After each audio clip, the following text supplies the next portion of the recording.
السلام علیکم ورحمۃ اللہ وبرکاتہ۔ بسم اللہ الحمد للہ والصلاة والسلام علی اشرف الانبیاء والمرسلین نبینا محمد وعلی آلہ وصحبہ اجمعین ومن تبعہم بإحسان الی یوم الدین، اما بعد۔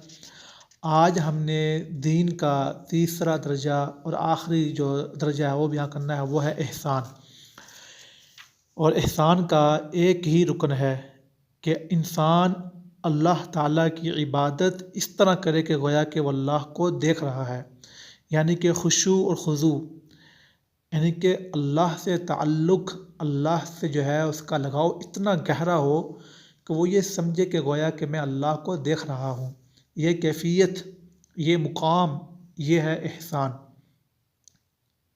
اور اس بارے میں بہت سارے قرآن و حدیث سے ملتے ہیں دلائل، لیکن انتہائی جو ہے نا اہم بات کیا ہے کہ انسان کے اللہ سے گہری محبت ہو، اس کے جو ہے نا ہر وقت اس کے احساس میں ہو کہ میں اللہ کو دیکھ رہا ہوں۔ اگر انسان کے ایمان کا یہ مقام نہیں ہے تو کم سے کم یہ ہو کہ بھئی اللہ مجھے دیکھ رہا ہے۔